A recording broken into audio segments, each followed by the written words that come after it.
Hello, everyone, and welcome to Gigantosaurus the game. It is Christmas. It's December 25th, and we are playing the snow level called Glacier.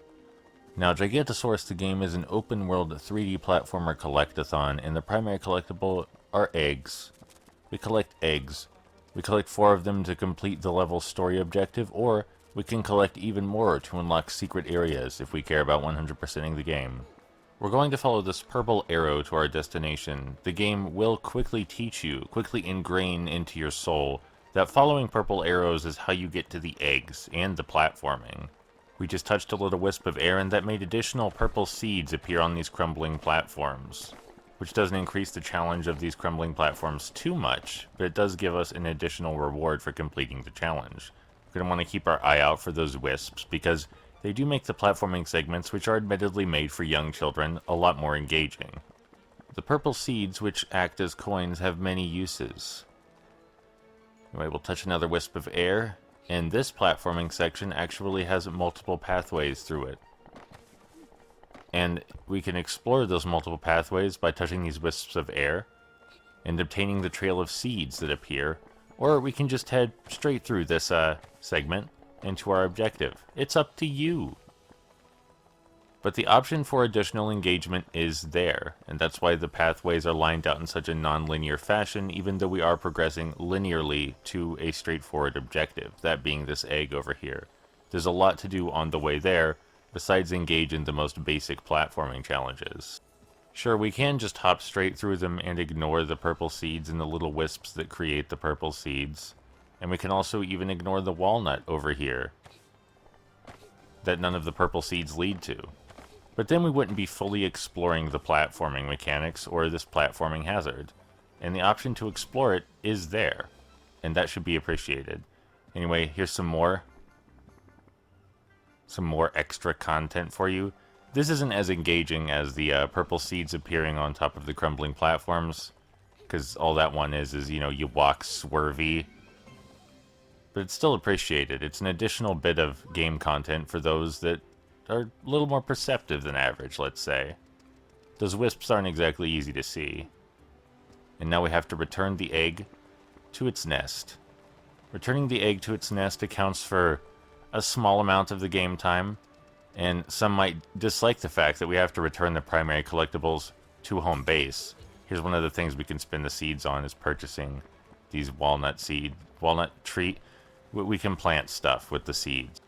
We can also use the purple seeds to purchase concept art and statues and stuff. Look, there's lots of usage for the purple seeds, and you're gonna spend them all really quick if you care about getting the optional collectibles. That's what I'm trying to say. Something I particularly enjoy about this game is that even though this map has a legend and you can see where all the collectibles are on the map, it's not as simple as going straight to the red X and collecting your reward. There's a platforming challenge or a maze, and you have to pathfind your way there. The map isn't as simple as it first appears, but it is very detailed insofar that the exact layout is preserved. It's just, there's more than a horizontal dimension, there's a vertical dimension. I might arrive at a collectible location on the map, see that the collectible is on top of a huge cliff, and then be like, how the fuck do I get up there? And have to puzzle it out using my pathfinding skills. I like that. Sort of the best of both worlds. You don't have to wander around aimlessly, but you do still have to explore. And the pathfinding and exploring in this level in particular is hampered by hazards, as it is in almost every level, but the hazard in this level just happens to be ice physics. There's ice and snow all over the ground, and snow is easy to walk on, and ice is not. The ice physics prevent you from climbing surfaces that are too vertical. You have to pathfind around them by stepping on the snow instead. And I like that. It's a really organic hazard. Like, of course there's snow and ice everywhere. This is the snow and ice level. There's patches of this shit just lying all over the place, and it feels completely natural for the setting. We're only collecting 4 eggs in this video, but I think I've found some pretty interesting ones.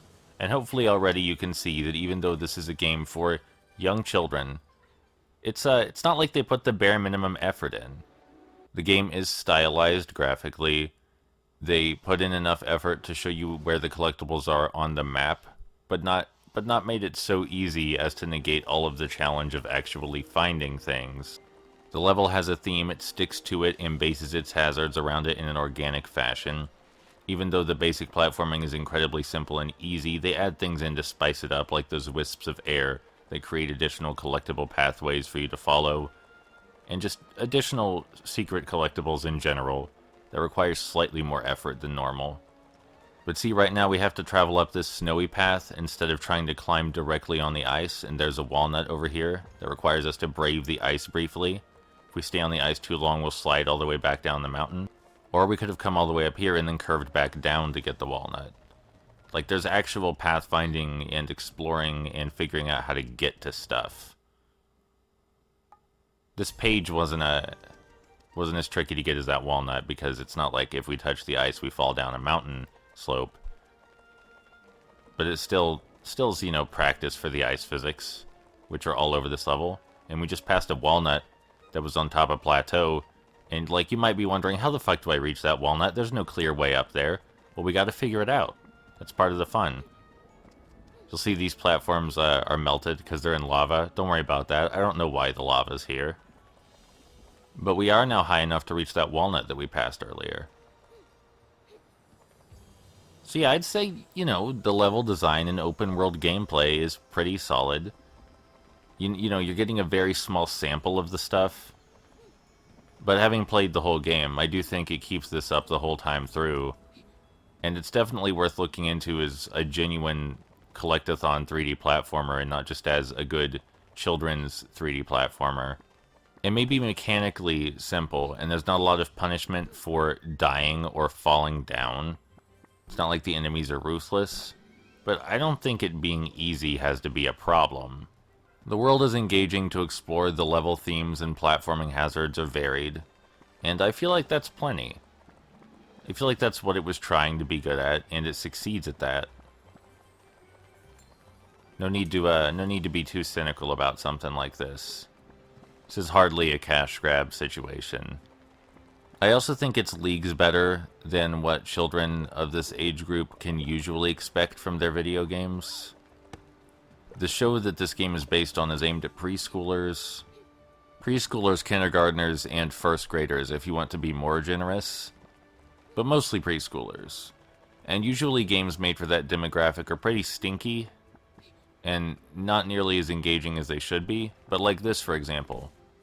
We can go back to a pathway we already completed and use these spring shoes to grab an optional collectible. That requires some thought.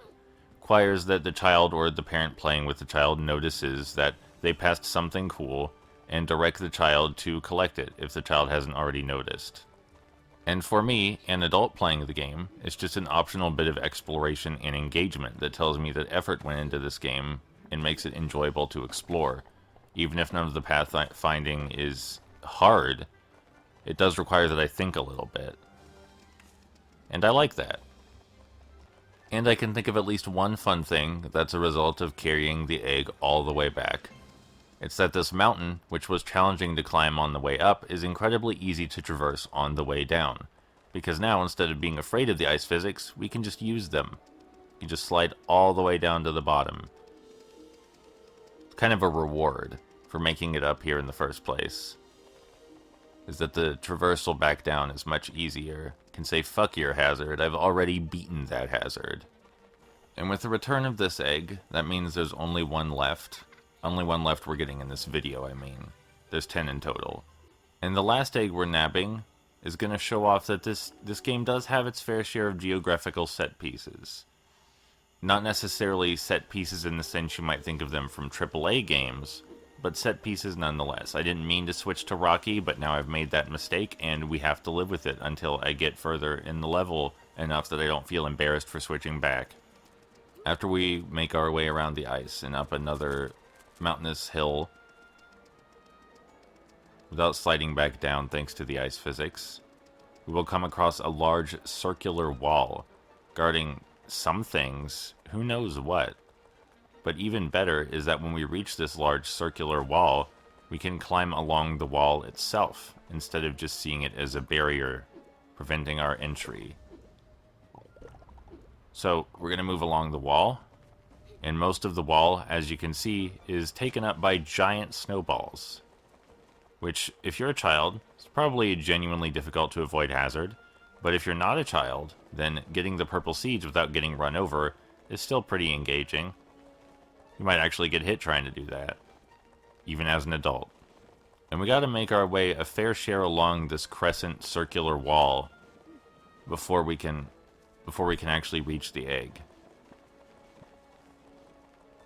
And then on the way back, what, are we just gonna ignore the purple seeds that we avoided on the way here? I don't think so. We're gonna get them on the way back this time.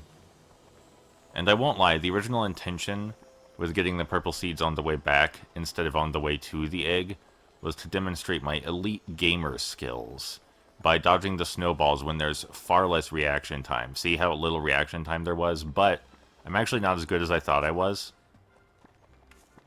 Yeah. There is health in this game, by the way, if you're curious. There are those hearts down there, and we have to find those hearts in little special plants. To make up for my previous failure, we're going to grab all the purple seeds here in a similar challenge. Just to make me feel better about myself.